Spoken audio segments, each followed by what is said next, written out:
यूं ही नहीं मैं बन जाता हूं। कुदरत के कोने कोने से खूबियां खोज लाता हूं। गुणवत्ता की गहराइयों का गोताखोर हूं मैं। यूं ही नहीं मैं रजनीगंधा बन जाता हूं।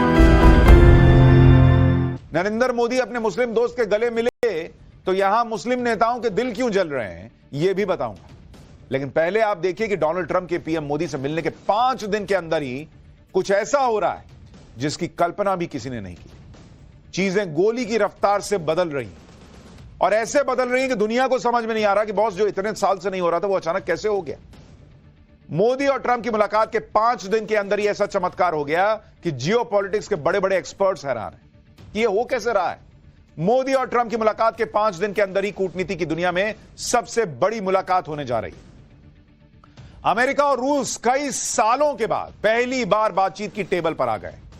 यूक्रेन युद्ध को लेकर जिस अमेरिका ने रूस को अपना जानी दुश्मन मान लिया था वो अमेरिका रूस से बात कर रहा है। जो पुतिन किसी पर आसानी से भरोसा नहीं करते वो ट्रंप जैसे अनप्रिडिक्टेबल नेता की एक कॉल पर बातचीत के लिए तैयार हो गए। लोग ये देखकर भी दंग है कि अमेरिका और रूस ने आपस में ही बातचीत शुरू कर दी, किसी तीसरे को बीच में नहीं रखा, ना यूरोप ना यूक्रेन। इस चमत्कार को देखकर दुनिया के बड़े बड़े देशों को यकीन नहीं हो रहा कि बॉस ये संभव कैसे है। अमेरिका तो रूस के पीछे पड़ा हुआ था, उसको गाली दे रहा था, यूक्रेन के साथ खड़ा था। यह अमेरिका अचानक कैसे दोस्ती के मोड में आ गया भाई। बड़े बड़े देशों को यकीन नहीं हो रहा कि आज सऊदी अरब में अमेरिका और रूस के टॉप अधिकारी मिले हैं। उन्हें भरोसा नहीं हो रहा कि यह कैसे संभव हो सकता है, क्योंकि आज की डेट में किसी को यह बात आसानी से हजम नहीं हो रही कि अमेरिका और रूस एक मंच पर आ गए। क्योंकि कुछ वक्त पहले तक तो अमेरिका और रूस के नेता एक दूसरे के खून के प्यासे थे, एक दूसरे को न्यूक्लियर बॉम्ब की धमकियां दिया करते थे। अमेरिका तो पुतिन को कातिल तानाशाह कह रहा था और आज देखिए अमेरिका और रूस के बीच बातचीत शुरू हो गई। अब इसके ये मायने लगाए जा रहे हैं कि ट्रंप ने जरूर पुतिन को कुछ ऐसी डील दी होगी जो पुतिन के लिए फायदेमंद होगी, नहीं तो पुतिन अपने अधिकारियों को अमेरिका से बातचीत के लिए न भेजते। सऊदी अरब में अमेरिका और रूस के अधिकारियों ने उच्च स्तरीय बातचीत शुरू कर दी है। इस बातचीत का मकसद यूक्रेन युद्ध को खत्म करने के लिए शर्तों को तैयार करना है, साथ ही अमेरिका और रूस के रिश्तों को फिर से सामान्य बनाने पर जोर देना है। हालांकि इस बातचीत से यूक्रेन को दूर रखा गया है और इस पर दोनों देशों का यह तर्क है कि यह द्विपक्षीय वार्ता है, कोई पीस डील नहीं हो रही कि तुमको भी बैठा लेके आओ, तुम क्या सोच रहे हो तुम भी बताओ, पहले बड़ों को बात करने दो फिर तुमको देखें। लेकिन ट्रंप और पुतिन के बीच सऊदी अरब में क्या डील हो रही है उसके बारे में आगे बताऊंगा। वहां सऊदी अरब में और क्या क्या हो रहा है यह भी बताऊंगा। लेकिन पहले आप अपने यहां भी देख लीजिए कि यहां क्या चल रहा है। जिस वक्त ट्रंप और पुतिन के बीच डील हो रही है उसी वक्त नरेंद्र मोदी से मिलने के लिए उनका मुस्लिम दोस्त आ गया। मुस्लिम देश कतर के आमिर इस वक्त भारत में। हर कोई तब हैरान हो गया कि कतर के आमिर को रिसीव करने के लिए नरेंद्र मोदी, खुद प्रधानमंत्री नरेंद्र मोदी, सारे प्रोटोकॉल तोड़कर एयरपोर्ट चले गए। बॉस ये आप तस्वीर देखिए, कतर के आमिर जैसे ही अपने प्लेन से उतरे पीएम मोदी ने उन्हें गले लगा लिया, अपने मंत्रियों और अधिकारियों से उनको मिलवाया।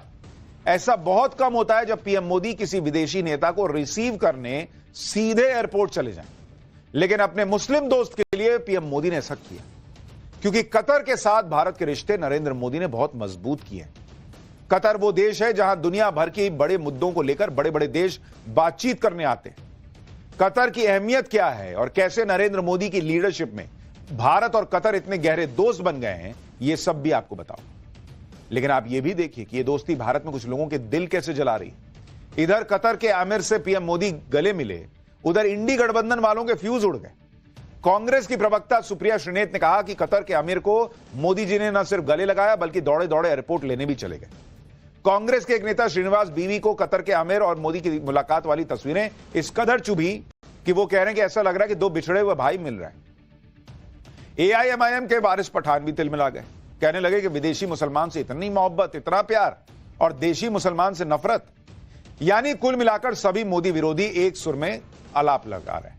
कह रहे हैं कि मोदी सिर्फ दौलतमंद मुस्लिम देश के धनवान मुस्लिम मुखिया को गले लगाते हैं, भारत के मुसलमानों को नहीं।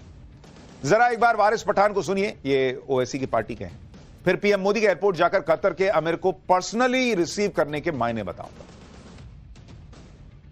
अमीर ऑफ कतर अल थामीम साहब आए, मोदी जी दौड़ते हुए जाके उनको गले मिल रहे हैं, प्रोटोकॉल की भी परवाह नहीं करी और वो गले लगा रहे हैं, वल्लाह हबीबी, और ऐसा गले मिल रहे, उनको छोड़ नहीं रहे। मुझे इस दृश्य सीन देखकर पिक्चर याद आ गई, हिंदी फिल्म, जहां पे दो बच्चे बचपन में बिछड़ जाते हैं, दो भाई, और अचानक मिलते तो किस तरह इस तरह से मेल मिलाप कर रहे हैं उनसे।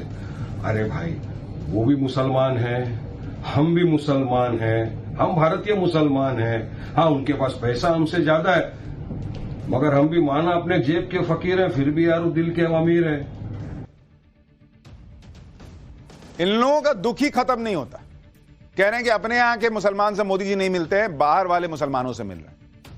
बॉस कोई पलट के ये भी तो पूछ सकता है कि बाहर वाला मुसलमान भी मोदी जी को गले लगा रहा है। सारे मुस्लिम देश नरेंद्र मोदी को सर्वोच्च सम्मान देते हैं अपने देश का, लेकिन यहां का मुसलमान तो मोदी को वोट नहीं देता।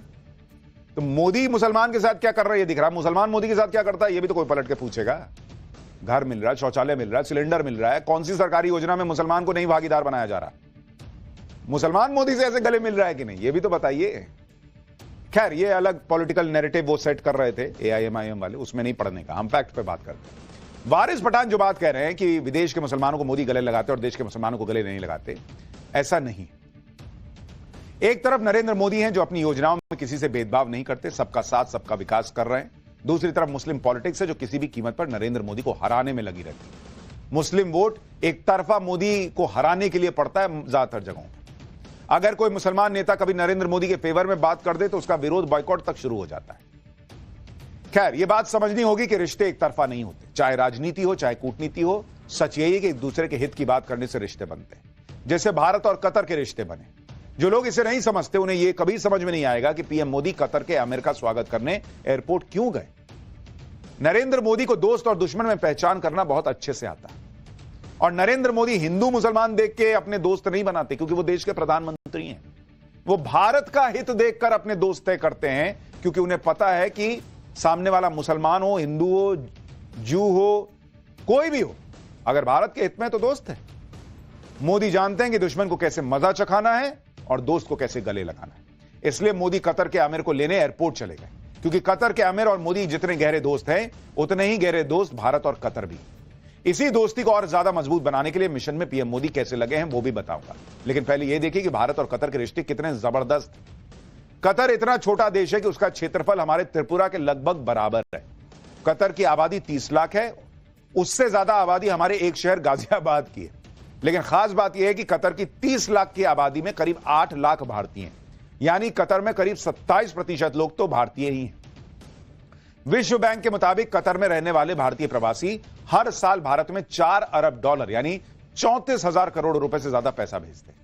इतना ही नहीं, कतर में 15,000 से ज्यादा भारतीय कंपनियां भी हैं। यानी कतर को आप एक तरह से मिनी इंडिया भी कह सकते हैं। लेकिन कतर और भारत की दोस्ती का यह तो सिर्फ एक डायमेंशन है, क्योंकि दोनों देशों के बीच बेहतरीन व्यापारिक रिश्ते भी, कभी कभी मामले बिगड़ते भी हैं। जैसे नुपुर शर्मा के समय कुछ तनाव हुआ था, और तब हमने फैक्ट्स के साथ आपको बताया था कि भारत अगर अपने पे आए तो कतर के भी पर कतर सकता है, लेकिन उसकी जरूरत ही नहीं पड़ी, क्योंकि नरेंद्र मोदी जानते हैं डिप्लोमेसी में कैसे चीजों को हैंडल करना है। खैर, चीन और जापान के बाद भारत कतर का तीसरा सबसे बड़ा खरीदार देश है। कतर भारत को LNG, LPG, केमिकल्स, प्लास्टिक और एल्यूमिनियम का सामान बेचता है। चीन और अमेरिका के बाद कतर सबसे ज्यादा आयात भारत से करता है। भारत से वो अनाज, तांबा, लोहा, स्टील, फल, सब्जियां, मसाले खरीदता है। साल 2023-24 में दोनों देशों के बीच $14 अरब से ज्यादा का व्यापार हुआ था। LNG और LPG के मामले में तो कतर भारत का सबसे बड़ा सप्लायर है। भारत अपनी LNG जरूरत का कुल 48% हिस्सा कतर से ही खरीदता है। यानी दोनों देश एक दूसरे पर कई मामलों में निर्भर हैं।